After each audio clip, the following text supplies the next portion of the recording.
रात 4 बजे दाजुआंग अचानक मेरे ऊपर चढ़ाया। मैंने अपनी सांस रोकी और आवाज नहीं निकाली। उसके हाथ ने मेरे छोटे चेहरे को छू लिया। मैंने कहा, देखो, छुओ, बाथरूम साथ चलो। मैं हिल नहीं सका। जवाब देने की हिम्मत नहीं, सीधा छात्रावास गया। सिर फेरकर दरवाजा खोलकर रात 2:30 बाहर गया। नियम बाएं मुड़ने को कहते, पीछे मुड़ने पर गंदा पीछा। दाजुआंग कर पाएंगे? छात्रावास से काली छाया आई। कमरे में मैं और एरहू दाजुआंग थे। दाजुआंग ने कहा, मैं तुम्हें स्कूल छोड़ सकता हूं, चलो। दाजुआंग सच में मुसीबत में फंस गया, जैसे मैंने शुरू में सोचा था। एक बार छात्रावास से बाहर जाते ही कोई चीज पीछा करेगी। उसे परीक्षा नहीं सहा जाएगा। अगर उसने पीछे मुड़ा तो सीधे उसकी पत्नी से मिल जाएगा।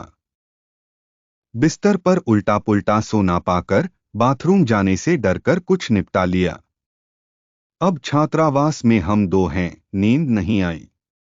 काली छाया आई, मैं चुप रहा। बाहर फिर से ध्वनि।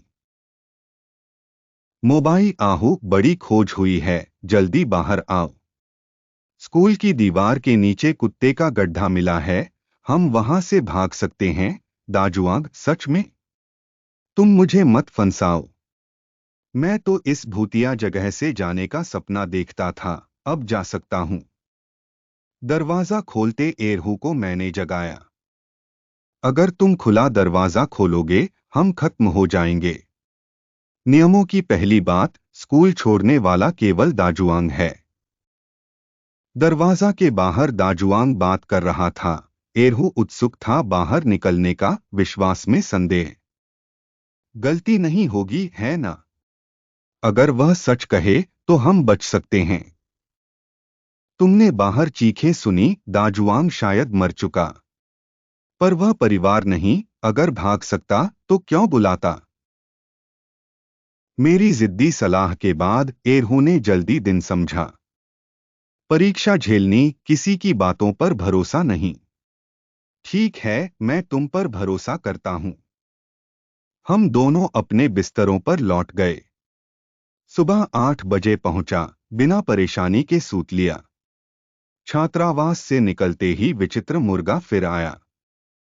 साथी, बधाई हो। कॉफी लाउंज में नाश्ता के लिए चलो। बड़ा मुर्गा मुझे छात्रावास में लाया। सामने बहुत सारे नियम दिखाई दिए। छात्रावास से बड़ा मुर्गा ही ले जाता। अन्य पर भरोसा न करें। दूसरे में बाऊजी, मंडू, चीफान सप्लाई। तीसरे में 2 लोग खाना ले सकते, मां कर्मचारियों से ना टकराएं। अनाज ऊर्जा बचाएं, सकारात्मक रहें। नियम पढ़कर बैठा, चमकीली चिड़िया नहीं बनना चाहता। छात्रावास की खिड़की पर आई परी ने कहा, मम्मी, चिकन लेग चाहिए। मम्मी ने चम्मच उठाते परी डरकर बोली, तुम्हारा हाथ ठीक। कुछ समय बाद छोटी परी स्वर्ग चली गई। इस आदमी के दिमाग में क्या चल रहा?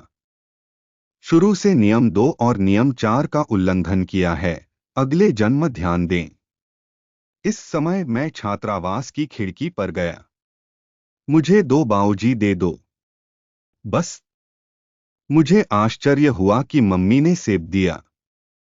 नियम 2 में छात्रावास केवल बाऊजी, मंडू, चीफान नहीं देती। मम्मी मुझे सेब दे रही हैं, क्या नियम उल्लंघन?